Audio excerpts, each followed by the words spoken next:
Ni mu masaha y'igitondo, Adeline rero aba ari muri biro n'umuvandimwe we, ari kubwira umuvandimwe we ati kubera iki ba bantu twagombaga gusinya kontara bataragera hano bakabaye bahageze. Umuvandimwe we ati ntibarahagera ariko rwose nta nubwo bari buhagere.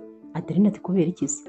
Ati kubera ko bamaze nyine guhagarika kontara twari dufitanye, bavuze yuko badashobora gukorana na kampani imeze nk'iyacu kubera nyine ya mafoto yagiye hanze uri kurwana, byatumye rwose nta kampani n'imwe yifuza gukorana natwe, ngo kubera ko nyine ngo bakeneye gukorana n'abantu bafite izina ryiza ndetse rwose badafite isura mbi, ngo twebwe rero ntabwo bashobora gukorana natwe.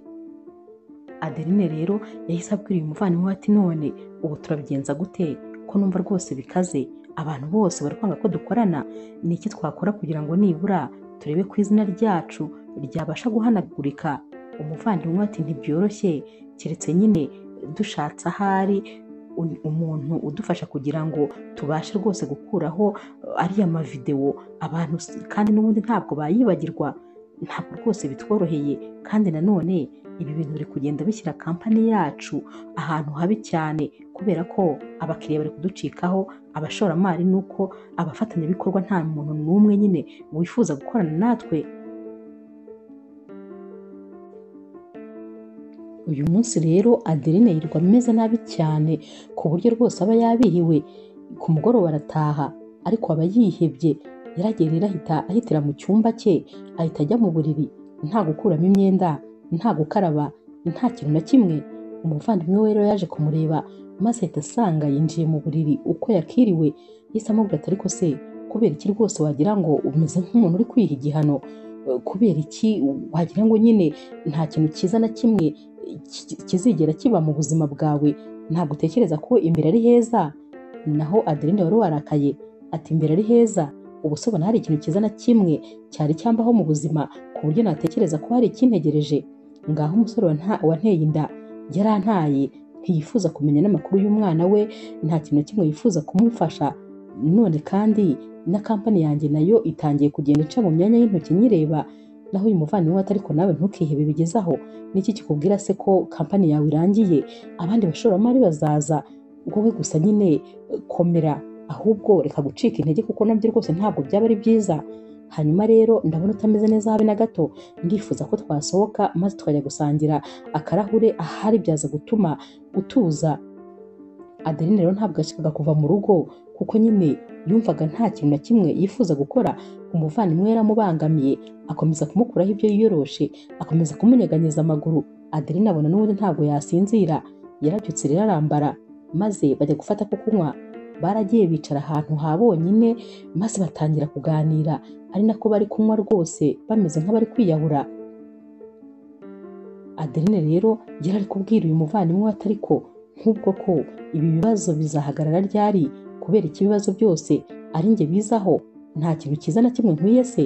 Umuvandimwe we ati ntukihebe, ibyiza urabikwiye kandi rwose uzabibona byinshi, wowe gusa komeza nyine ugire imbaraga we gucika intege. Mu kanya gato rero Emile ni umusore nawe w'ibogari, yiyinjiriye rero muri aka kabari, nawe nyine yaraje kugira icyo yinywera. Akibona abana bakobwa bicaye bari bonyine yarabasuhuje, maze Adeline ahita amurebana agasuzuguro, kandi nyamara ni ubwa mbere yaramubonye. Yaramurebye ahera ku kirenge maze ageza ku mutwe, yanga kumusubiza. Umuvandimwe we rero yabwiye nyine uyu musore ati wihanganire umuvandimwe wanjye, nyine ntabwo yagize umunsi mwiza ariko mu busanzwe ni umwana mwiza mu busanzwe.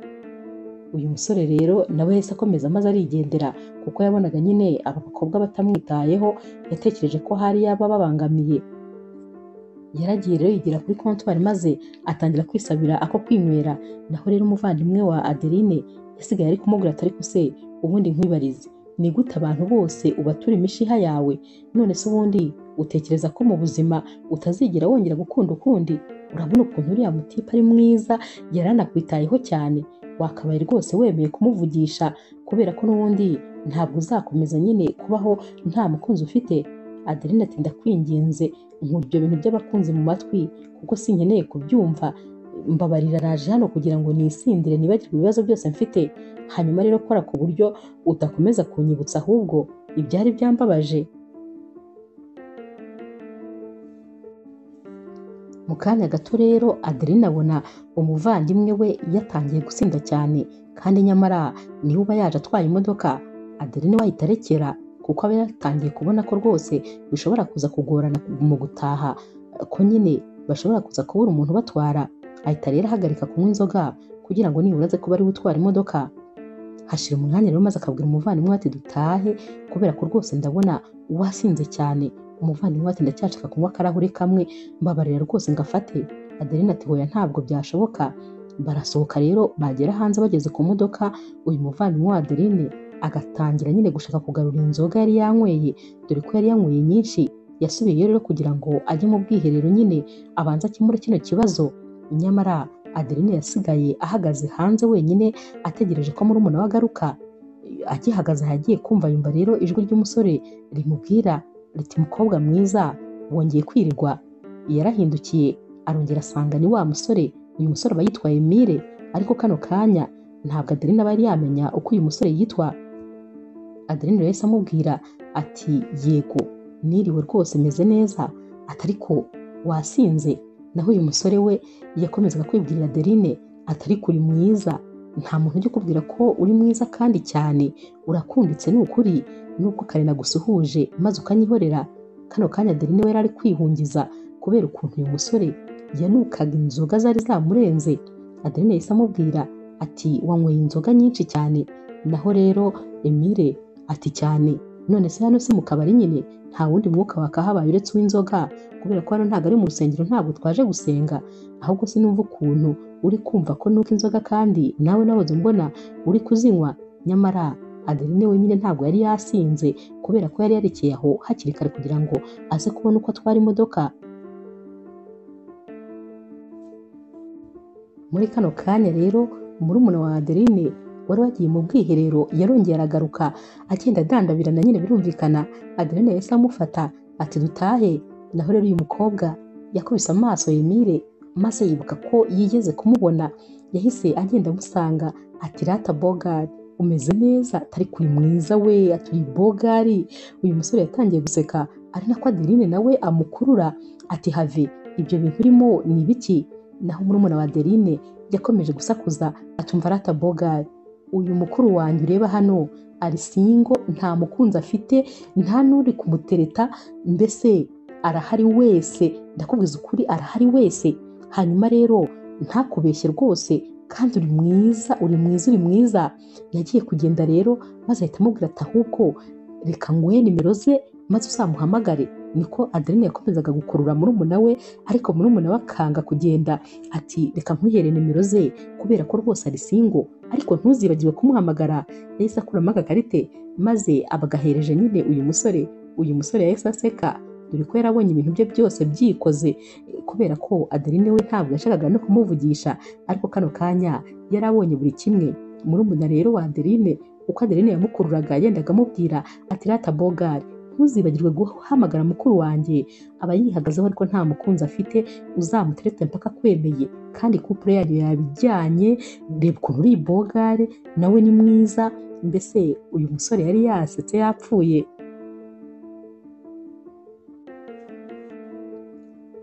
Emile rero yongeye gusubira mu kabari nyine maze asanga uyu mushuti we bari bari kumwe.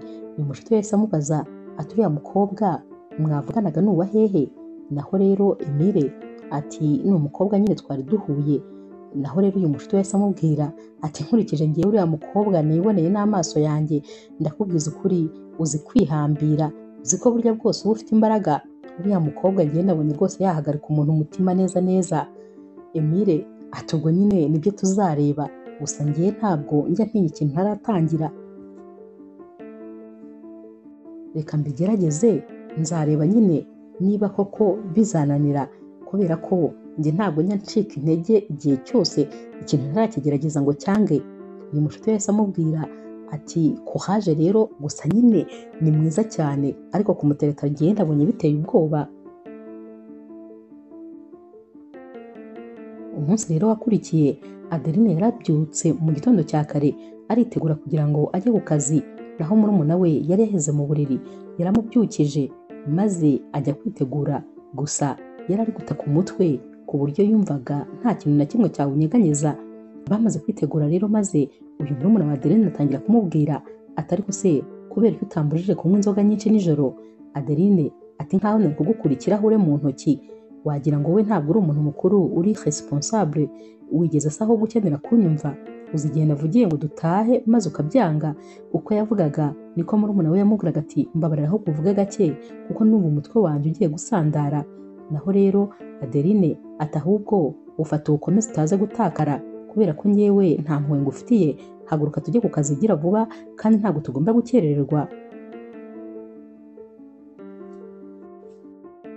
Uyu munsi rero kandi Adeline yari ategereje umuntu uhagarariye kampani bari bahanganye, mbese iyo kampani yahoraga imutwarira abakiriya.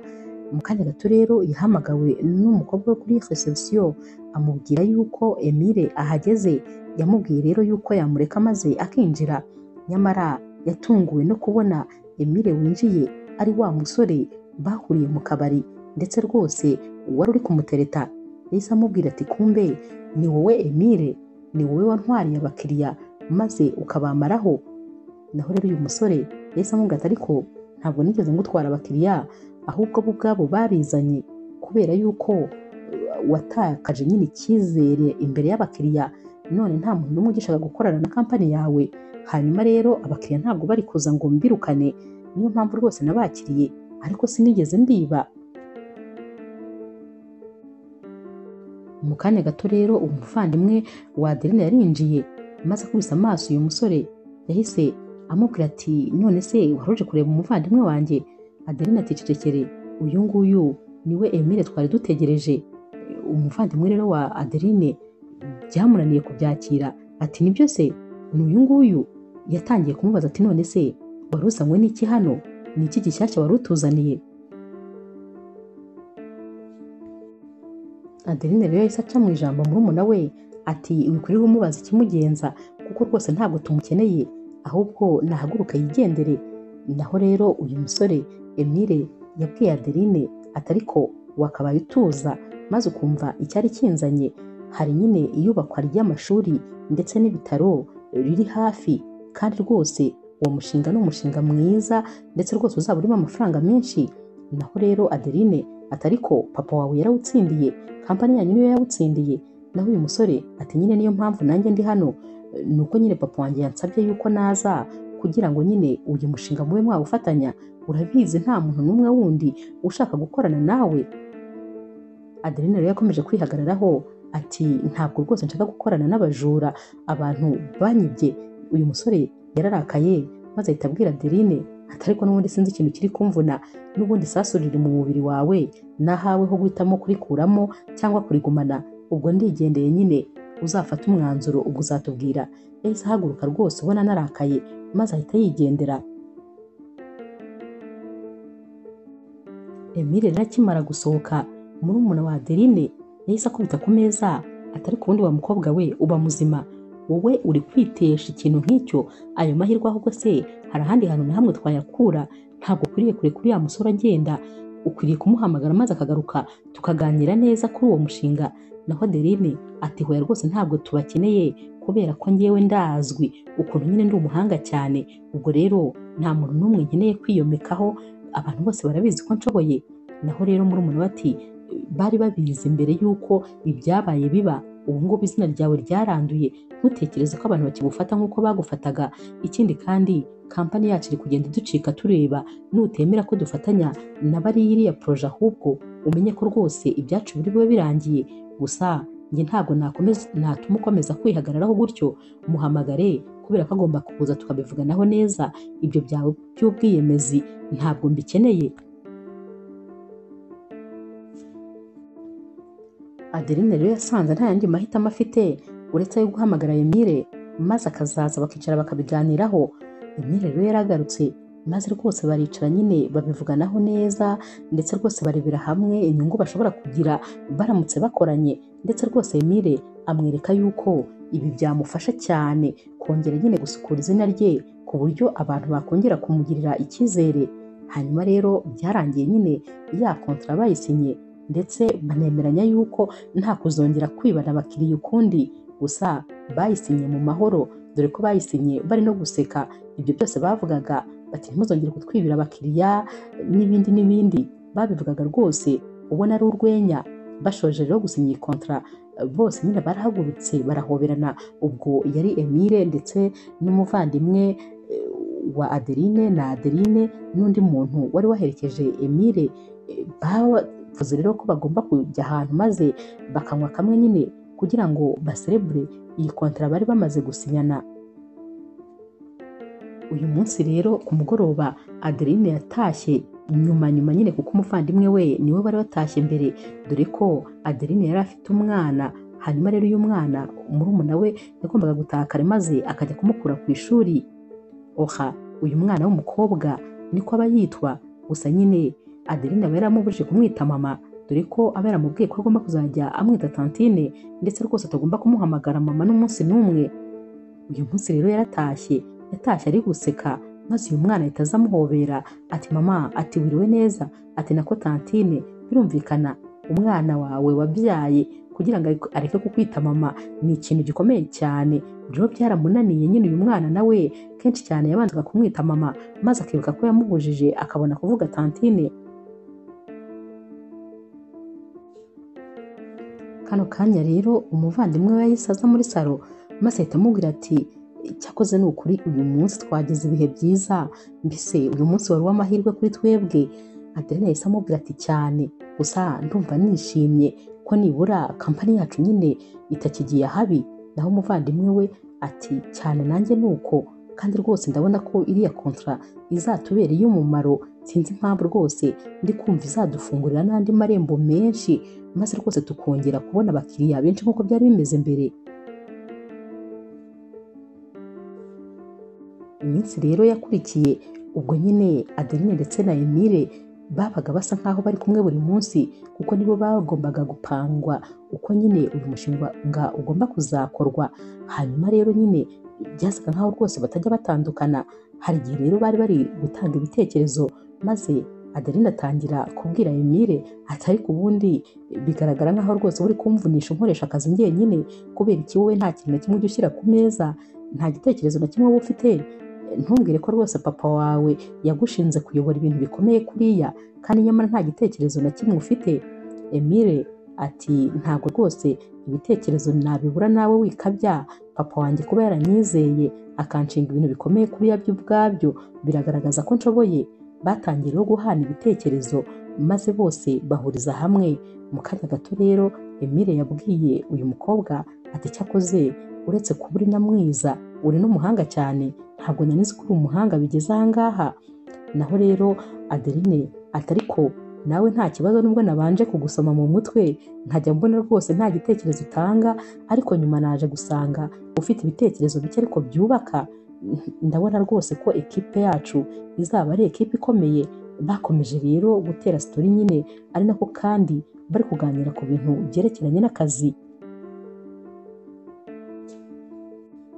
Umunsi umwe rero Adeline ava ku kazi, yagize akazi kenshi rwose mu buryo bugaragara. Akinjira mu rugo rero yahise aza yiruka ati mama, uzi ko uyu munsi twakoze amarushanwa maze birangira ari njyewe utwaye igikombe? Mama we ntiyigeze amwitaho, dore ko yari ari kwirebera muri telefone. Ati ariko wowe igihe nakuburije kunyita mama ntabwo uba wumva, narakubwiye ngo ujye unyita tante Adeline. Naho rero uyu mwana byahise bisa nkaho rwose yijimye, dore ko yari ari kumubwira ibintu byamushimishije. Yahise amubwira ati yego tante Adeline, ati yego mama, nta kibazo rwose nzajya nkwita tante Adeline. Ati ngwino njye kukwereka igikombe bampaye, ni cyiza cyane, ndifuza ko rwose wakibona. Naho rero mama we ati felicitation, gusa nyine hari abantu ngomba kubanza guhamagara kandi byihutirwa, umbabarire nyine, gusa ndishimye nyine ku bwawe. Ibyo byose abivugaga atanamureba, yarahagurutse arigendera. Umwana ari kumukurubana ati ngwino njye kukwereka igikombe nazanye, ariko Adeline ntiyabyitaho. Nyamara murumuna wa Adeline yarahagaze ku ruhande ari kureba ndetse ari kumva ibiri kubera hano. Byari byamubabaje ku buryo wabonaga yijimye mu maso. Yari yumijwe n'ukuntu Adeline abwira umwana yibyariye ngo ntakamwite mama. Ntabwo rwose ibi bintu yabashaga kubyiyumvisha. hanyuma rero yahise aza yihuta maze ahita ahobera Oha ati rata ngo wabonye igikombe, ati kiri hano muri runo rugo. Birumvikana Oha yari yishimye nibura yarabonye umuntu umwe umwishimira, maze Oha ahita amubwira ati yego kiri mu cyumba cyanjye. Uyu umutantine we rero yahise amubwira ati tugende ahubwo ujye kukinyereka, ndumva nishimye ku bwawe. Baragiye bajya mu cyumba cya Oha baraserebura, dore ko Oha yari amaze kurakara ari kuvuga ati ariko se mama andutisha ibintu byose, abo bantu agiye guhamagara ni ingenzi kuri we kundusha. Yabonaga ko nyine ibyerekeranye n'akazi ke byose bimuruta, gusa kubera ukuntu kano kanya yabashije gusereburana na tantine we byose yahise abyibagirwa. Nyamara uyu murumuna wa Adeline we kubera ukuntu yarababaye, mu kanya gato yahise ajya mu cyumba cya Adeline ati ariko se nkwibarize, uri umubyeyi nyabaki, umuntu ubwira umwana we yabyaye ngo ntakamwite mama we, ariko uba ubona uriya mwana utari kumutera igikomere? Umwana aragukunda, aba ashaka kugutetaho, ariko wowe ntabwo uba ukeneye kumwumva. Ni gute umwana akubwira ikintu yagezeho, kuba yatashye atahanye igikombe uratekereza atari ibintu by'ingenzi kuri we? Uratekereza atumvaga ari ibintu bikomeye kandi yifuza kukubwira? Kubera icyo utamushyigikiye ngo maze umwereke ko ibintu yagezeho ari ibintu by'igiciro, wowe ukamwereka ko rwose ntacyo bivuze, wagombaga kwishimana n'umwana wawe. Adeline ati ariko nari ninaniriwe, niriwe mu kazi kenshi, noneho nari ngifite na byinshi byo gukora ngeze hano. Naho murumuna we ati ariko nta kintu na kimwe wakora kiruta umwana wawe, ni ukuri ntukababaze umwana wawe ndakwinginze, dore ni wowe afite, ni wowe papa we, ni wowe mama we, uri byose bye. Sinumva rwose ukuntu noneho umubuza ko yakwita mama. None se bigutera ipfunwe kuba yakwita mama umukobwa mwiza nk'uriya? Hagira amahirwe abantu babyaye abakobwa beza nka bariya, hari abandi bantu benshi bifuza abana. Sinumva impamvu wowe umufite ndetse ukaba ufite n'icyubahiro cyo kwitwa umubyeyi, ariko ukaba uri kugenda ukiyambura. Adeline rero wabonaga murumuna we yarakaye cyane, yabuze icyo amusubiza, maze ahita amubwira ati ariko nawe wabiremereje kandi ntibiremereye. Ubundi se kera kose ntiyanyitaga tante kubera ko wowe yitaga mama, yari nyirakuru ari we mama wacu? Naho murumuna we ati umva ko nyine yari mama wacu, none se ubu aracyari ku isi? Ntabwo akiriho. Birumvikana ko rero adafite umuntu n'umwe yita mama. Sinumva impamvu umwana wawe agukeneye mu buzima bwe, wowe rwose ukaba udashobora kumuha umwanya no kumwereka yuko umwishimiye. Byasaga nkaho rero ahari uyu mubyeyi ashaka gukomeza kwibera umukobwa, maze rwose ntihazagire umuntu n'umwe umenya ko afite umwana cyangwa se umenya ko yabyaye, kandi ntabwo byari gushoboka. Ku rundi ruhande rero Emile nawe agera mu rugo maze agasanga umwana we w'umukobwa aramutegereje, dore ko aba yicaye muri salo yamutegereje. Yaramusuhuje rero, dore ko rwose Emile yakundaga uyu mwana mu buryo butangaje. Yatangiye kumubwira ati ku ishuri ryawe bampamagaye, bambwiye ko kandi wongeye kurwana na wa mwana mwicarana. Sinumva impamvu uhora urwana. Naho rero uyu mwana wa Emile ati ariko ni wowe uba wanshotoye, aba yakomeje kumbwira ibintu bibi maze kwihangana bikanga. Emile ati ariko wakabaye umuregera mwarimu aho kugira ngo murwane. Tekereza murwanye hakagira ukomeretsa undi, ntabwo ari byiza habe na gato.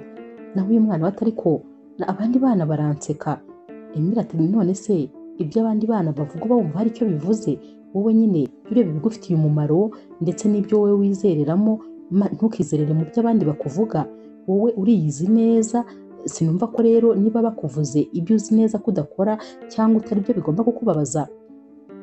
Mbabarira rwose ntukarwane, ntabwo ari iby'abana beza, ntabwo ari iby'abakobwa nkawe, ntabwo ari uko nakureze. Uyu mwana rero yikirizaga papa we, ariko ubona rwose bisa nkaho atari kumwumva. Papa we yahise amubwira ati nizere ko batazongera kumpamagara na rimwe bambwira ko warwanye, kubera ko rwose ibyo ndabirambiwe cyane. Umunsi wakurikiye rero Emile ajya ku kazi, ariko afite akambaraje kari karimo akantu nyine yari ashyiriye uyu mukobwa Adeline. Hanyuma rero agihura n'uyu musore baba bakorana, yahise amubaza ati hanyuma se ugiye ku kazi ufite n'impano, aho se harimo iki? Naho Emile ati ni kado nshyiriye nyine umuntu dukorana. Uyu musore yaramusetse ati kuva ryari rero ushyira impano abantu mukorana? Emile ati kuva nyine natangira gukorana na Adeline. Uyu mushuti we yahise aseka maze bahita bakorana mu biganza. Ati ndakwizera rwose, nawe mba mbizi yuko uba ureba neza cyane, ahubwo nabonaga waratinze kugenda ukora bya bikorwa byawe nyine nari nzi ko wabivuyemo. Emile ati mbivamo njyewe si uko ubizi, njya mpfa kuva ku bintu gutyo gusa ntabanje kugerageza. Bageze ku kazi rero maze Emile ahita aha iyi mpano Adeline. Adeline yabaye aretse kurebamo gusa yaramushimiye cyane ndetse rwose ubona bimukoze ku mutima. Abantu bose rero bamaze gusohoka, ahasigaye nyine Adeline na Emile muri biro. Noneho Adeline yarayifunguye maze arebamo, yarishimye cyane kuko bari bamuhaye umubavu uhenze kandi rwose uhumura neza. Yabwiye rero Emile ko yishimiye rwose impano amuhaye. Yaramubwiye ati ni ukuri njya ntangazwa n'ukuntu rwose uzi gutanga keya, ukuntu uba wanyitayeho. Gusa nyine ikintu kibabaje, njyewe ntabwo ndi umukobwa mwiza mu rukundo kubera yuko nagiye mpemukirwa kenshi. Hanyuma rero uramutse rwose unyitezeho nko kuba hagati yanjye nawe hazavamo urukundo, ntabwo byaba ari ibintu byoroshye kuko rwose sinteganya kuzajya mu rukundo ukundi. Ntabwo nigeze mpirwa n'urukundo kubera ko abasore bose twakundanye bagiye bampemukira. Hanyuma rero nafashe umwanzuro rwose ko ntazabyongera ukundi. Emile rero amubwira ati gusa nyine warihuse gufata uwo mwanzuro kubera yuko nubwo abasore bose baguhemukiye ariko ntibivuze ko ari bose, kuko abasore mugomba kuzahura mu buzima. Nkeka ko rwose umubare utaruzura, wakabaye ukomeza kugerageza maze wawe nyine yazaza ukazafatiraho. Ndifuza rero ko n'ubundi wazakomeza guha n'abandi basore amahirwe kugira ngo bagerageze. Nta mpamvu zo kumva ko urukundo rwawe rwahagaze kubera ko abo mwahuye bitagenze neza. Ahari nyine abo mwahuye ntabwo hari harimo uwawe, ariko birashoboka ko uwawe yaba ari inyuma yabo. Adeline rero yarasetse maze atangira kumubwira ati ndabizi nyine uzi gutanga amasomo cyane, ntabwo rwose nshobora kugukonvenka, ariko mba numva ibintu by'urukundo rwose bitandeba. Gusa nyine wakoze rwose kubw'iyi mpano wampaye, wakoze kuntekerezaho. Ntutekereze ko ari ibintu mfashe nk'ibyoroshye, ni ibintu nyine byankoze ku mutima. Wakoze cyane. Undi munsi rero Adeline aba yatinze gutaha maze murumuna we akamutegerereza muri salo. Ajya akabona Oha aje muri salo kandi aba ari mu masaha yakuze. Aramubaza ati none se Oha, aya masaha wari utarasinzira? Nawe ati numvaga nyine mfite inyota, narinje gufata amazi, ariko nanone narinje kureba ko mama yaje kugira ngo musuhuze. Ati nako tantine Adeline.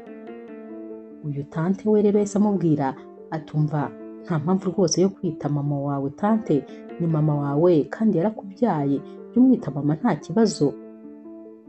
Wabonaga nyine uyu mwana n'ubundi abangamiwe no kwita mama we wamubyaye tante, nyamara afite tante we nyine ari we murumuna wa mama we.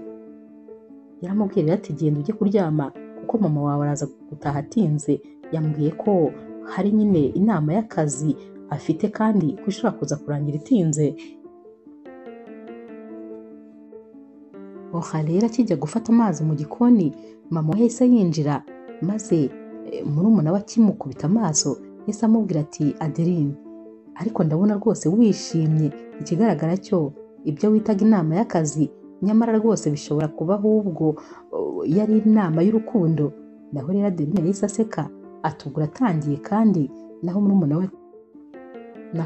we ati nakwiboneye, wari uri kumwe na Emile, noneho narebye ukuntu mwarebanaga murebana akana ko mu jisho, nabiboneye rwose muri hafi gusomana, mbwira ko ahubwo uri mu rukundo. Sinzi impamvu ahubwo watinze kubimbwira, ubwo mwari mwisohokaniye nyine mwagiye gusangira, mbese urukundo rwari rwashyushye nyamara ntabwo ushaka kubimbwira.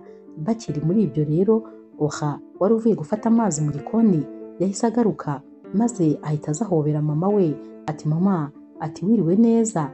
Naho rero Adeline yahise amuhobera ati umeze neza mukobwa wanjye, atari kubu nzakubwira kugeza ryari ko ugomba kuzajya unyita tante Adeline, ibyo byo kunyita mama ubundi wabizanye ute?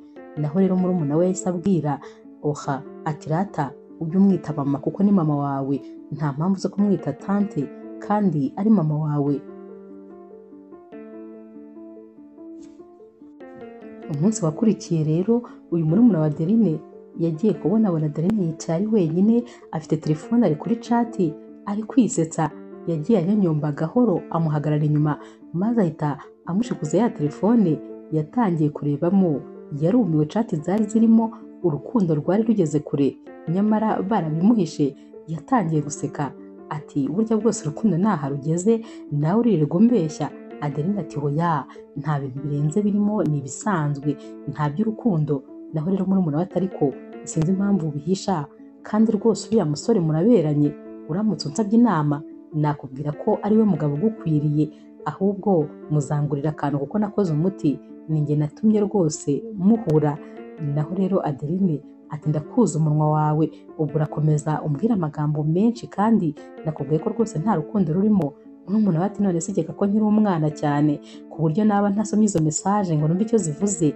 Murakundana ndetse urukundo rugeze kure, wikomeza kubihisha byemere kubera ko rwose muraberanye.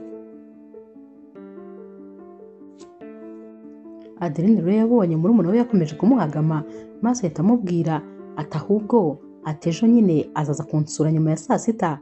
Murumuna we yatangiye kubyina ati nari mbizi rwose ko ntakwibeshya, ati ejo nyuma ya saa sita, ati ntiwumva ahubwo ati nzakora ibishoboka byose maze nsohokane Oha tujye kurya ice cream ubundi nyine muzagirane ibihe byiza. Naho rero Adeline yahise amubwira ati ahubwo ntiwumva ko ugize agatekerezo? Ibyo ni neza cyane. Adeline we si aho bari bamukuye, cyane cyane ko n'ubundi atifuzaga ko uyu mwana yaba ari hano, kubera ko atifuzaga ko nyine ashobora kumwita mama imbere ya Emile. Umunsi wakurikiye rero Adeline yari yashyushye, imyiteguro ari yose, yaragiye gusurwa nyine n'umusore akunda, nubwo yari yaragerageje kubihisha ariko rwose yaramukundaga kandi cyane. Hanyuma rero amasaha nyine yegereje, yabwiye murumuna we aturibuka se ko uri buze kare maze ukajyana nyine na Oha? Naho murumuna we ati ndabyibuka cyane, humura rwose isaha zo kuza zirajya kugera namaze kumutwara. Nyamara Oha ari kwitegura, yagiye kumva yumva umuntu arakomanze, yagiye gufungura rero ahita abona ni umusore atazi. Yahise amubaza ati none se wari uje kureba tante Adeline? Naho rero Emile ati yego. Emile rero yitegereje uyu mwana w'umukobwa, maze muri ako kanya Adeline yahise aza nyine agikubita amaso. Rero Emile yabaye nk'uguye mu kantu, cyane cyane ko yasanze ameze nk'aho rwose ari kuvugana na Oha. Emile yahise amubwira ati ntabwo nari nzi yuko ufite umwana w'umukobwa ungana gutya. Naho Adeline ati uriya ntabwo ari umwana wanjye, ni uwa murumuna wanjye, ahubwo nyine ngewe ndi tante we. Naho rero Emile ati ni umwana mwiza cyane, arakunditse, noneho kandi ni umukobwa w'umunyabwenge, sinzi ukuntu rwose nubwo aribwo tugihura ariko mpise mukunda, ni umwana ukunditse cyane. Adeline ati yego. Mu kanya gato rero murumuna wa Adeline yarinjiye agikubita amaso.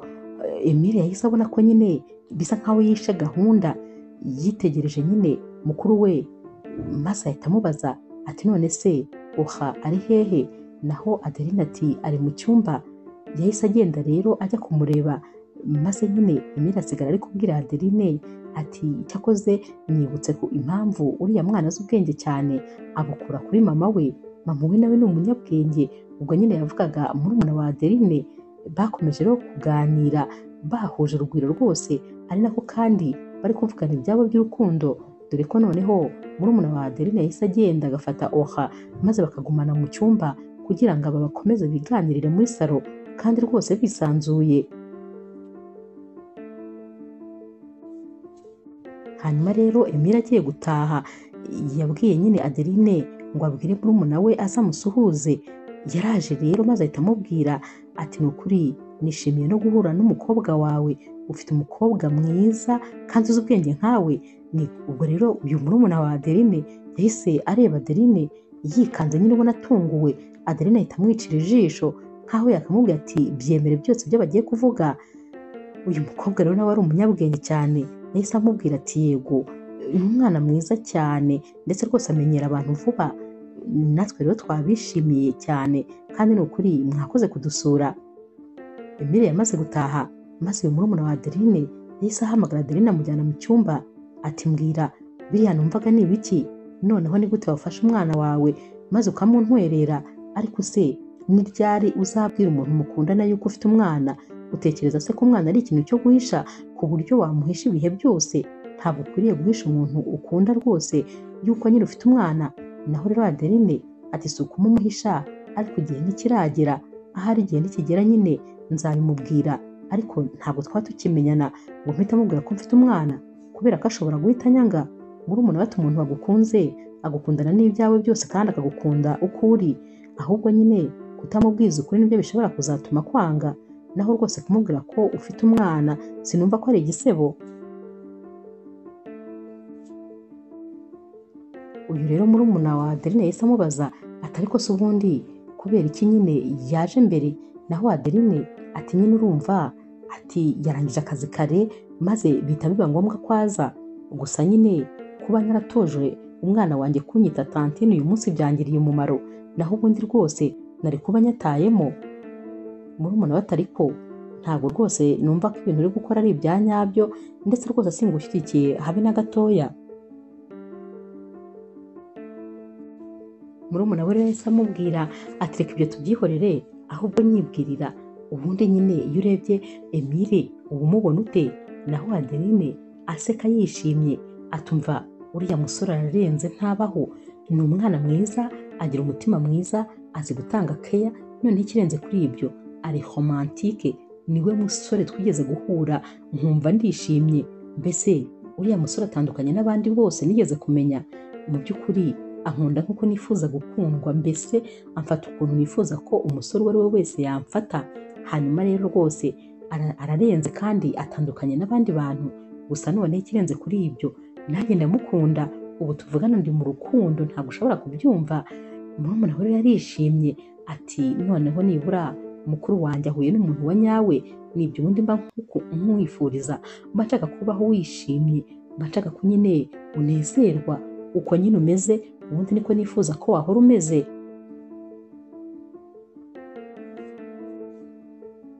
Undi munsi rero Adeline yari kujya gusura Emile.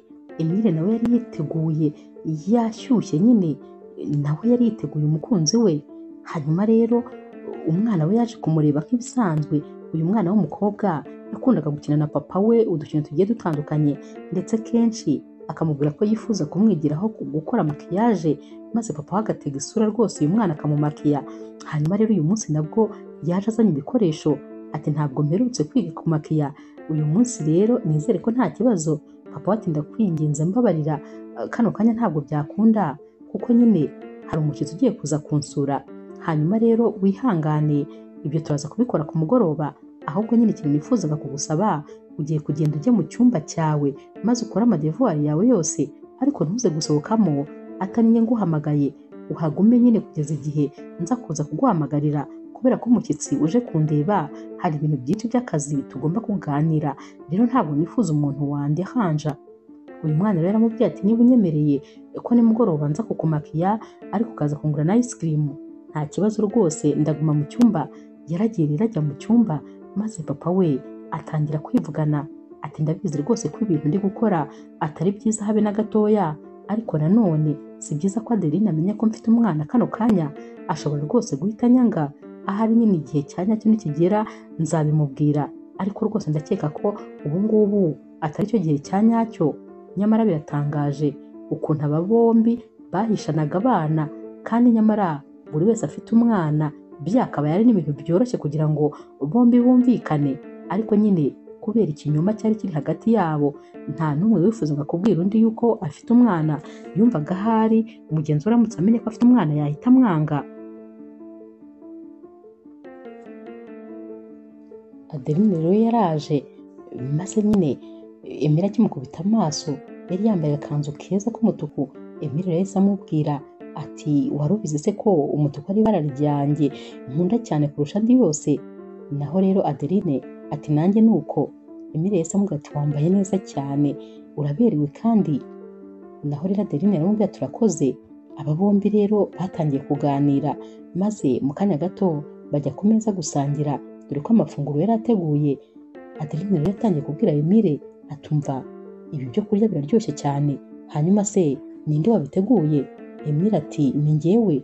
Ati reka njyewe ndi umushefu, ati ndategura kurusha abantu bose. Naho rero Adeline yahise amubwira ati ndifuza ko rero wazambwira recette ukoresha uri gutegura aya mafunguro. Emile ati kugira ngo nikubwire bisaba ko uzabanza ukaba umugore wanjye, ubwo tuzabanza dukore ubukwe, kubera ko nyine iyi recette ni iya famiye, igenda rero iva kuri bamwe nyine ijya ku bandi ariko bo mu muryango.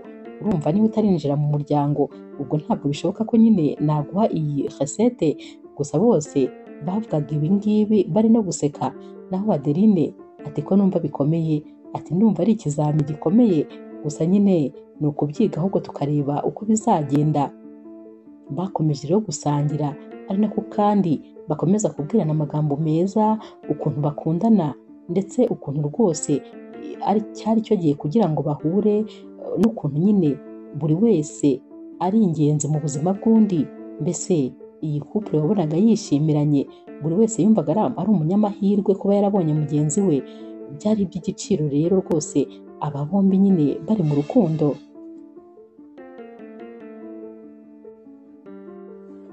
Uyu munsi rero Adeline agiye gutaha, Emile yaragiye ajya mu cyumba maze ahita amuzanira n'ubundi akambaraje karimo impano.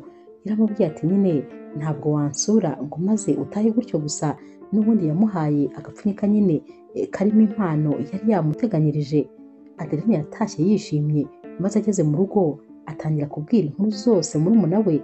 Atumva uyu musore rwose ntabaho, noneho icyakorewe ukuntu azi guteka neza, noneho tekereza ukuntu nyine aba yanyitayeho, reba ukuntu ampa impano zidashira, impano za buri kanya, mbese arenze kure cyane rwose ibintu natekerezaga ku musore. Ndumva nishimye ntabwo ushobora kubyumva. Ndi kwibaza impamvu ahubwo yatinze kuza ngo ibi byishimo bibe byaratangiye kera. Murumuna we ati ni ukuri nanjye ndishimye ku bwawe, kubera ko uriya musore byo rwose ararenze, ariko se nanone ntabwo utekereza ko cyaba ari cyo gihe cyiza kugira ngo ube wamubwira ku byerekeranye na Oha? Naho rero Adeline ati sintekereza ko ari cyo gihe cyiza, kubera ko rwose sinifuza ikintu cyazana ibibazo hagati yanjye na Emile, ndifuza gukomeza kuryoherwa n'urukundo. Murumuna we ati none se ukumva bizarangira gute? Uratekereza aramutse abimenye atari we wabimubwiye, urumva se atari bwo byaba ari bibi kurushaho? Adeline ati nta kibazo rwose, nzashaka uburyo bwiza mbimubwiramo, ariko rwose kano kanya ndumva ngikeneye kwiryohererwa n'urukundo. Iminsi yakurikiye rero murumuna wa Adeline yakomeje kumubwira ko rwose ari byiza ko yabwiza uyu musore ukuri. Yaramubwiye ati nyamara nabyimenyera rwose nibwo uzagaragara nabi, ahubwo n'ubundi sinumva ukuntu rwose atigeze abikeka, ariko ndabona ubanza hasigaye ari njye ngomba kuzabimukubwirira, kubera ko ntabwo rwose ibi bintu ndi kubikunda. Adeline ati ariko rwose reka nzashaka igihe cya nyacyo maze mbimubwire. Naho murumuna we ati nyamara ntureba ko rwose uri kwanga kumubwiza ukuri, uzashiduka wamutakaje, kandi ndakubwiza ukuri nutamubwiza ukuri n'ubundi rwose nabimenya azahita aguta. Ku rundi ruhande rero Emile yari ari kubwira uyu mukobwa we ati hanyuma rero hari nyine umushuti wanjye uzaza kunsura, ndifuza rero kubahuza. Ni umwana mwiza cyane, azi gukina n'abana kandi akunda abana, ndakeka ko rwose muzahuza maze mukumvikana. Ndabizi neza uwo munsi muzakina udukino twinshi, gusa nyine uzitware neza, uwo mwana mwiza, kubera ko nawe ni umwana mwiza. Uyu mwana we rero aramubwira ati nta kibazo rwose papa, ndabyemeye, ubwo nyine uzambwira umunsi azaba ari buze. Gusa ibyo ari byo byose umuntu nyine nawe ubona ko ari umwana mwiza, ndabizi ko nanjye nzabona ari umwana mwiza. Papa yahise amubwira ati ndabizi nyine uri umwana mwiza kandi uritonda, ndakwizeye ko utazansebya.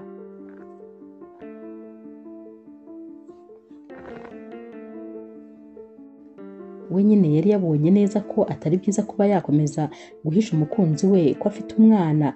Yabonaga rero aricyo gihe cyiza cyo kubimubwira, yamukunda akamukunda kandi nanone atamwemera nyine ubwo ngubwo akabireka. Gusa nyine yatekerezaga ko ahari azakundana n'uyu mwana maze ntaba akivuye mu rukundo, kubera ko Emile yakundaga cyane Adeline, yumvaga atifuza kumutakaza ukundi.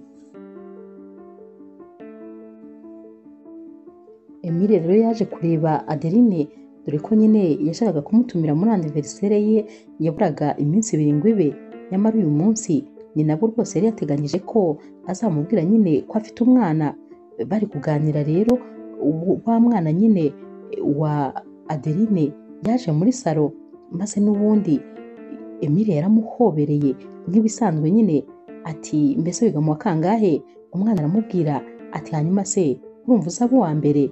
Naho Oha ati cyane rwose Emile ati ukiba uwa mbere uzambwira ikintu cyose ushaka ngomba kuzakikugurira. Nkunda ukuntu ugira discipline, ukuntu ufite ubwenge, mbese ndagukunda cyane. Wabonaga ko Emile n'uyu mwana bameze nkaho rwose biyumvanamo ukuntu. Hanyuma rero Emile yaratashye, ariko nyine nyuma yo gutaha Adeline yicaje murumuna we maze ahita amubwira ati ariko ntakubeshye, uyu munsi nafashe umwanzuro ko rwose ngomba kuzabwira Emile ibya Oha, kubera ko biyumvanamo ukuntu, mba mbona bahuza, mba mbona mukunda, rero ndifuza kuzabimubwira. Kuri anniversaire ye namupropoje ko twazajya kureba agafilime, nituvayo tuzajya gufata ka ice cream ahantu. Icyo gihe rero nicyo gihe nzamubwirira iby'uyu mwana, kubera ko rwose ndabona aricyo gihe. Murumuna we yarishimye cyane ati ntiwumva noneho kuri iyi nshuro rwose noneho ugiye kuba umubyeyi uri responsable, ndishimye ko nibura Oha azajya kwita mama. Umunsi rero wa anniversaire warageze, maze Emile aza gutwara Adeline. Imyiteguro nyine yaririmbanyije birumvikana. Uyu munsi bose bari bateguye ibyo kwambara kandi byiza cyane, kubera ko wari umunsi udasanzwe. Emile rero ageze ku muryango yasanze hari undi musore uri kuhakomanga. Uyu musore rero yahise abwira Emile ati ntumbwire ko rwose ari wowe uri gutereta Adeline. Naho Emile ati hanyuma se ibyo birakurebaho iki? Wowe uri nkanda ahubwo umbaza ibyo ngibyo. Uyu musore ati njyewe nitwa Steven, ndi exe wa Adeline, twarakundanye igihe kirekire, gusa nyine nari ngiye no kumwambika impeta rwose tugiye gukora ubukwe. Gusa ndahamya ntashidikanya ko nawe ushobora kuba uri kugendera mu kigare nk'icyo nagendeyemo. Uriya mukobwa ntabaho, arabeshya cyane, ashushanya buri musore wese, ni umwana mubi cyane rwose. Emile ati ariko nk'ibyo bintu byose uri kumbwira urumva nkeneye kubyumva se? Ntabwo mbikeneye rwose, niba uwo mu exe we ubwo nyine ntimwahuje, niyo mpamvu utangiye kumusebya. Steven ati ibintu uri kuvuga ntabyo uzi, nakubwiye ngo uriya mukobwa arabeshya cyane, ndakeka ko ahubwo ubu ngubu nyine ni wowe ugezweho mu kubeshya. Uriya mukobwa afite umwana kandi ntabwo ajya amwemera, ahora avuga yuko atari umwana we. Oha ni umwana we yibyariye. Naho rero Emile ati sinakubwiye se ko rwose ibintu uri kuvuga utabizi? Uri kuvuga se umwana wa murumuna we?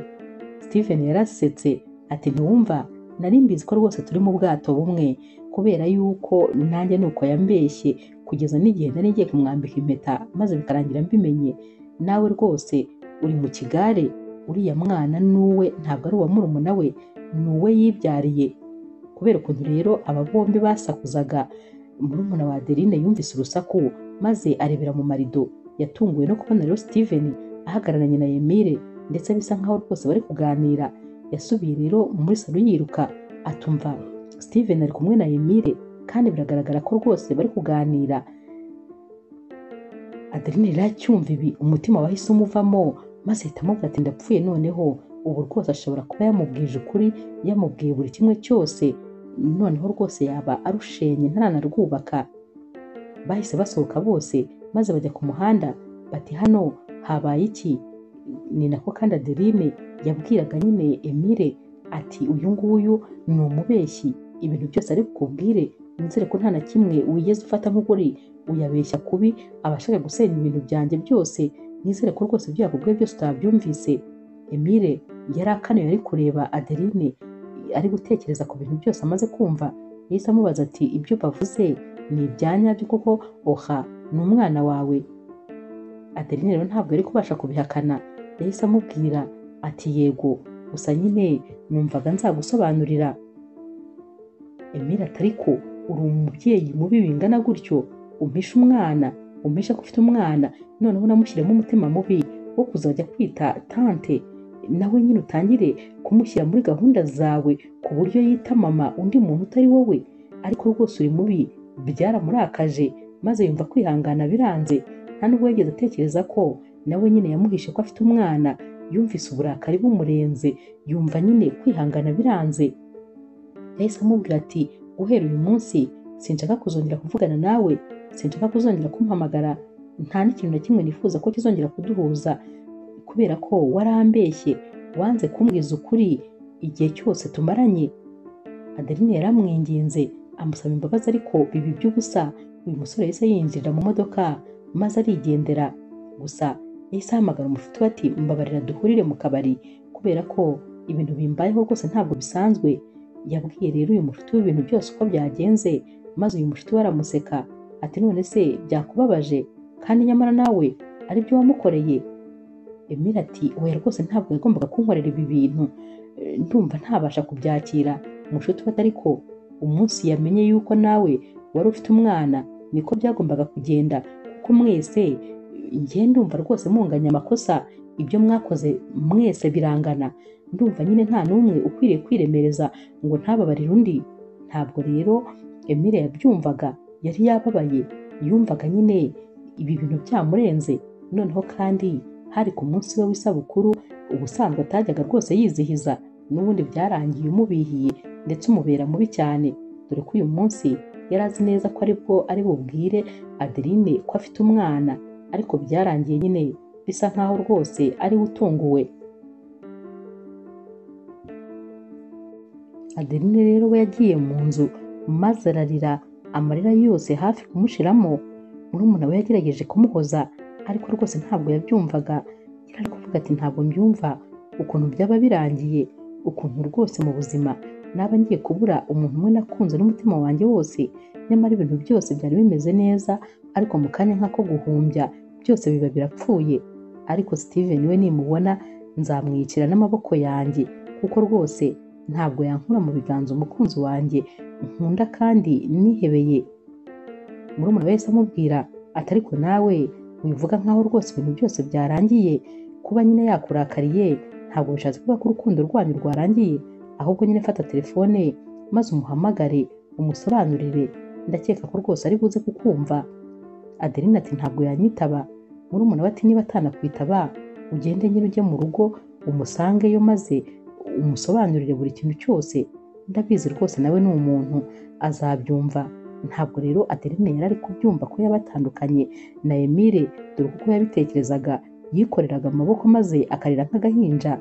Yatangiye kubwira rero murumuna we ati ariko nanjye birashoboka ko nawe narabaye umubyeyi mubi, ubundi ni gute nihakanye umwana wanjye maze rwose nkajya nanga ko anyita mama, umwana wanjye naramubabaje. Murumuna we ati hoya ntabwo wabaye umubyeyi mubi, kubera ko wujuje inshingano zawe zose, ikintu cyonyine utamwemereye ni ukukwita mama, ariko n'ubundi waramukundaga nyine nka mama we.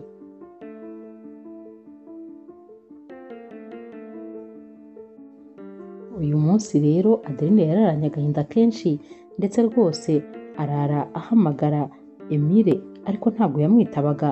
Bwarakeye rero maze afata umwanzuro wo kujya kumureba, kubera yuko yumvaga nyine atakomeza rwose kwihangana atamusobanuriye. Yaragiye rero, akigera iwe yarakomanze maze umukozi aza kumufungurira. Yari yicaranye n'uyu mwana wa Emile muri salo. Umukozi akimara kumufungurira rero yahise amubaza ati muri bande ko tutari tuzi ko muri buze hano? Naho rero Adeline ati ndashaka Emile, uyu mwana w'umukobwa wari wicaye mu ntebe. Yahise amubaza ati urashaka papa wanjye? Adeline rero yahise akanura amaso ati papa wawe? Naho uyu mwana ati yego.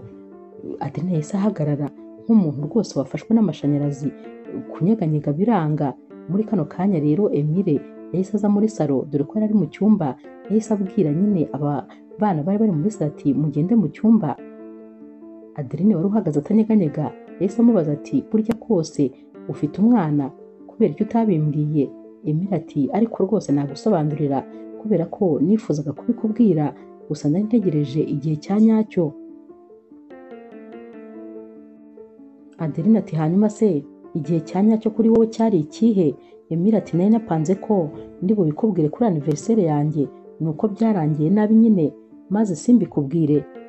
Adeline ati ntabwo bishoboka, burya bwose ufite umuryango, none se ubundi ufite umugore, uri mariye? Yamubazaga ibintu byinshi icyarimwe. Naho rero Emile ati umugore wanjye yarapfuye hashize imyaka 8, kubera ko yapfuye ari kubyara uyu mwana ureba. Nta mugore mfite, gusa nyine nari nzi ko iby'umwana byo nzabikubwira, ariko nanone sinzi impamvu wandakarira, kubera ko nawe nyine wawe waramumpishe kandi narahoraga mubona buri munsi, ariko ntiwigeze umbwira ko ari umwana wawe. Bose rero batangiye gutongana, ukagira ngo rwose bafite impamvu zatuma batongana, kandi nyamara bose bari barakoze amakosa amwe, bakabaye rwose barahise bababarirana, buri wese akumva impamvu z'undi, kuko ibyo bari barakoze byose byari bimwe.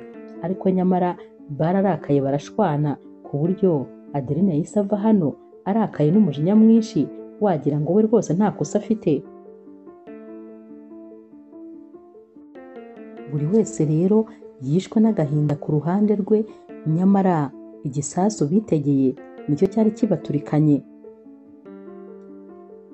Adeline rero yatashye n'agahinda kenshi n'amarira menshi, maze ahita abwira murumuna we atuzi yuko afite umwana, tekereza ko yambeshye iki gihe cyose. Murumuna we ati none se ibi bintu birashoboka gute? Se ibi bintu byabera mu gihe kimwe? Ahubwo se afite umugore? Adeline rero yatangiye kumubwira ko umugore we yapfuye, ariko nyine ko rwose yamuhishe yuko afite umwana. Murumuna we ati ariko nawe uransetsa, none se wowe wamubwiye ko umufite? Ahubwo ni ukuri murahuje, nta wahenze undi, mwese nyine ni kimwe kimwe, mbese birangana rwose, nta n'umwe wigeze ahenda undi. Adeline rero ntabwo yabyumvaga, yari yarakaye nyine, ari gukomeza rwose kwitonganya.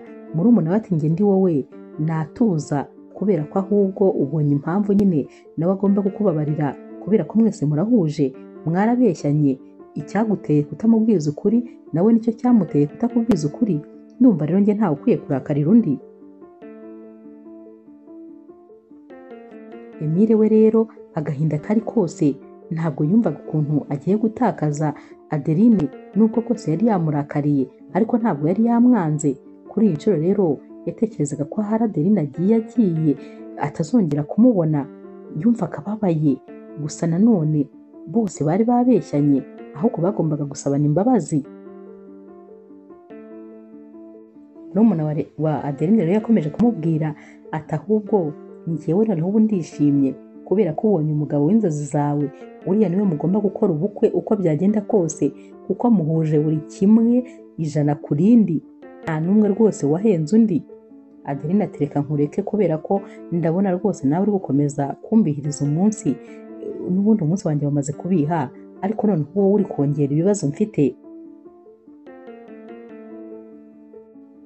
Igihe rero Emile yari yicaye yihebye, uyu mwana we yamusanze mu ntebe, maze ahita amubaza ati none se papa, uriya niwe umushuti wawe washakaga yuko duhura? Emile ati mbabarira rwose ntabwo nshaka kubivugaho kano kanya. Naho uyu mwana we ati ni ubwa mbere nkubonye ubabaye bingana gutya, none se murakundana? Mbwira ikintu nakora kugira ngo ngufashe maze umere neza, sinjya nifuza rwose kukubona ubabaye. Mbwira niba hari icyo nagufasha maze nkigufashe. Papa wo kwihangana byaranze, maze araseka ati mwana wanjye wihangayika, humura rwose ndaza kumera neza, kandi humura icyo wakabaye ukora uba wagikoze, kubera ko uri umwana mwiza, ibyo byonyine birahagije. Bahise rero baza gutwara uyu mwana kugira ngo ajye gufata amafunguro. Naho nyine Emile we rwose yasigaye yifashe ku matama, dore ko yumvaga atazi icyo gutekereza. Umunsi wakurikiye rero Adeline yari ari ku kazi, ari mu madosiye rwose amwe yayabuze. yagiye kumva rero yumva ijwi inyuma ye ati mwaramutse neza. Yarahindukiye maze ahita asanga ni Emile. Ati uje gukora iki hano? Emile ati narinje kuguporopoza bizinesi, hari indi bizinesi nshaka yuko twakorana. Naho rero Adeline ati ntabyo nshaka kubera ko sinifuza gukorana n'abantu babeshya. Emile ati kandi se uracyandakariye? Nyamara ntabwo yakabaye ari wowe urakara, yakabaye ari njye warakaye. Gusa nyine umbabarire ni ukuri kuba rwose ntarakubwiye ko mfite uriya mwana. Nateganyaga kubikubwira uriya munsi, maze mba mpuye n'uriya musore abambwiye ziriya nkuru zose, ariko ibyabaye byose ntabwo rwose nigeze mbiteganya kuba nakubeshya. Kano kanya rero Adeline yahise aca bugufi ati ukivuga ibyo mpise numva ko ari njye munyamakosa, nanjye rwose umbabarire ku byabaye, umbabarire kuba ntarakubwije ukuri mbere. Natekerezaga ko ahari nubimenya uzahita unyanga kandi sinifuzaga kugutakaza. Naho rero Emile ati hoya ntiwongere kuvuga ibyo bintu kubera yuko ntabwo nari kukwangira ko ufite umwana. Abana bacu ni umugisha dufite, ikindi kandi abana bacu nibo bukungu bwacu, nibo byishimo byacu. Sinumva rero umuntu wakwangira ko ufite umwana, cyane cyane ko oha ni umwana mwiza cyane ku buryo ntumva umuntu udashobora kumukunda. Bahise bahoberana rero maze Emile ahita abwira Adeline ati ndagukunda cyane. Adeline ati nanjye ndagukunda kandi urakoze kuba unyumvise no kuba umbabariye. Aba bombi rero bararebanye maze bahita basanga bari bambaye imyenda isa, dore ko nyine Adeline yari yambaye ikanzu isa neza n'ishati Emile yari yambaye. Bose bahise basekera rimwe batuzi ko bagira ngo turi impanga. Neza neza imitima yacu irakorana. Bahise batangira rero kuganira, noneho batangira no kuvuga ku bya bizinesi. Buri wese abwira undi ukuntu yumvaga rwose wagira ngo nta mahoro afite kubera ko yatekerezaga ko adafite umukunzi we. Uyu munsi rero Adeline yatashye yishimye cyane. Akigera mu rugo yahise ajya mu cyumba cy'umwana we maze asanga ari kwikinana. Oha yahise amubwira ati ni karibu tante. Naho rero Adeline yahise ahobera uyu mwana cyane maze ahita amubwira ati ndakwinginze mwana wanjye ntuzongere kunyita tante, jya unyita mama. Uyu mwana yarishimye maze ahita amubaza ati nzajya nkwita mama se ahantu hose? Naho Adeline ati yego, jya unyita mama igihe icyo ari cyo cyose kubera ko niyo ubinyise rwose biranshimisha. Umbabarire kandi ku bintu byose byabaye. Barahoberanye rero maze rwose ibyishimo birongera biza hagati yabo. Yabwiye rero uyu mwana ko hari ahantu yifuza kuzamujyana ndetse rwose hari undi mwana yifuza kuzamujyana gusura. Yarishimye cyane rero maze nyine buracya baritegura. Aba bana bagombaga guhura maze nabo bakamenyana. Adeline rero yajyanye Oha. Bakigera rero kwa Emile bafunguriwe n'uyu mwana wa Emile. Akimara gufungura yamubwiye yuko yaramuzaniye umwana kugira ngo amusure. Barasuhuzanyije maze bajya mu ntebe baricara. Kano kanya Emile yari atarava mu cyumba ngo aze muri salo. Uyu mwana wa Emile rero yabajije Adeline ati none se uzakora ubukwe na papa? Adeline yahise amubwira ati none se wowe urifuza ko twazabukora? Naho uyu mwana ati yego. Adeline ati kubera iki se ubyifuza? Uyu mwana rero yahise amubwira ati impamvu mbyifuza ni ukubera yuko iyo nyine mumeranye neza na papa aba yishimye, ariko nanone iyo nyine utameze neza papa nawe aba yababaye, kandi nyine simba nshaka ko papa wanjye ababara, mba nshaka yuko ahora yishimye. Niyo mpamvu nyine nshaka ko muzakora ubukwe maze akazajya ahora yishimye. Ikindi kandi nanjye mba nkeneye nyine umuvandimwe dukina. Ubwo rero muramutse mukoze ubukwe nanjye nazajya nkina na Oha. Ubwo urumva ko nyine twaba turi umuryango kandi munini ndetse wishimye. Adeline byaramunaniye kwihangana maze ahita ahobera uyu mwana. Muri kano kanya rero Emile yahise ava mu cyumba maze asanga rwose urukundo rwabaye rwinshi hagati y'aba bombi. Bahise rero bamubwira ibintu nyine uyu mwana amaze kuvuga. Nawe atari ko nanjye narabivuze rwose, ahubwo yamvugiye ibintu, ibyo nicyo cyifuzo cyanjye. Batangira kuganira ndetse rwose bajya gusangira wabonaga ko bahuje urugwiro, aba bana bakundanye ndetse buri mwana wese yishimiye umubyeyi w'undi, bose wabonaga bishimiye ko rwose baba famiye imwe. Iminsi rero yaragiye irisunika, urukundo rwari ruryoshye, bari bamiranye neza cyane rwose. Umunsi umwe rero aba ari kuri aniverisere ya Adeline, gusa uyu mukobwa utarajyaga ubyitaho habe na gatoya, n'ubundi yari yabyutse yigira ku kazi. Hanyuma rero ku mugoroba yaratashye, maze akigera iwabo asanga bisa nkaho rwose nta muriro uhari. Yibajije ukuntu umuriro wabo ushize vuba, cyane cyane ko yari azi ko rwose aherutse kuwugura. Yatangiye rero gushaka aho ari bucanire amatara, ari nako ari kwivugana ahamagara nyine Oha ndetse na murumuna we ngo yumve ko hari umuntu uri hafi, nyamara kumva nta muntu n'umwe uri kumuvugisha. Yibazaga rero aba bose aho bagiye, maze akiri gushakashaka amatara yagiye kubonabona amatara yose yakiye rimwe, maze bahita batangira guturiza ibipurizo no kumuririmbira bamwifuriza isabukuru nziza.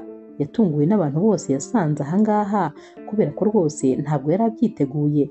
Hanyuma rero akireba imbere ye yahise asanga Emile we rwose apfukamye mu mutima bari bashushanyije bakoresheje indabyo, ndetse rwose afashe impeta mu ntoki.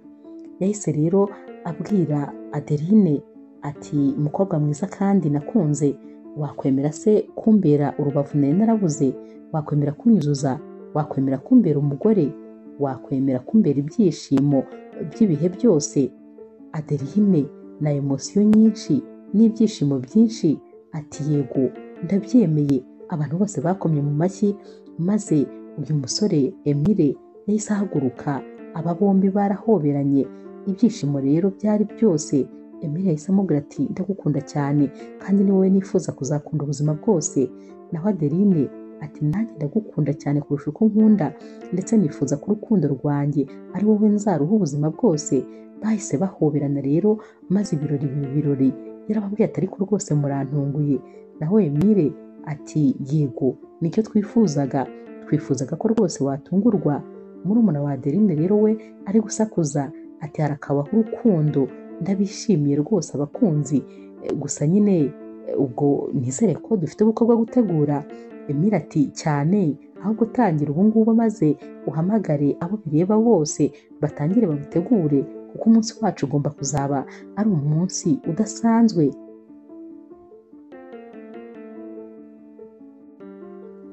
Iminsi yakurikiye rero bahise batangira gutegura ubukwe bwabo, kuko aba bombi bifuzaga gukora umuryango nk'uko ndetse babisabwaga n'abana babo. Umunsi w'ubukwe bwabo rero wari umunsi utangaje, dore ko rwose aba bana ni nabo kandi bari babambariye. Byari ibyishimo gusa, bwari ubukwe ureba buri wese ukabona arangwa n'inseko. Ubukwe bwarabaye rero maze burarangira, dore ko bwari ubukwe bushimishije, bwari ubukwe buryoheye ijisho. Hanyuma rero baratashye, bageze mu rugo wa mwana wa Adeline yabajije Emile ati, none se tonto, wakwemera ko nzajya nkwita papa wanjye? Kubera ko rwose nifuza ko wambera papa, kubera uri umupapa mwiza. Umwana wawe yambwiye yuko uri umupapa mwiza kandi nanjye ndashaka umupapa. Emile rero kwihangana byaranze, maze aterura uyu mwana, yaramuhobereye n'amarangamutima menshi ati, cyane rwose ni iby'icyubahiro kuri njyewe kuba rwose wanyita papa, ndetse uri umukobwa wanjye, ndagukunda cyane kurenza uko waba ubitekereza. Ni nako kandi uyu mwana wa Emile nawe yari ari kwegera Adeline ati, none se nanjye nzajya nkwita mama? Ndagukunda cyane kandi mbona uri umumama mwiza. Nawe rero emosiyo zaramwishe, maze bose barahoberana. Yaramubwiye ati, yego uzajya unyita mama kandi ndi mama wawe, ndetse ndagukunda cyane, nzakubera byose. Iyi famiye rero yahise yegerana, maze bose barahoberana mu byishimo byinshi. Emile yongeye kwibutsa Adeline ko amukunda kandi cyane. Adeline nawe ati, nanjye ndagukunda. Ibyishimo rero byari byose. Inkuru yacu y'urukundo rero naho tuyisoreje. Mwakoze kuyikurikira. Niba ukunda inkuru z'urukundo zica kuri Zasha TV, ntukagende udakoze subscribe, like, share na comment. Ni inkunga ikomeye kuri twebwe. Ndabakunda cyane rero nk'ibisanzwe.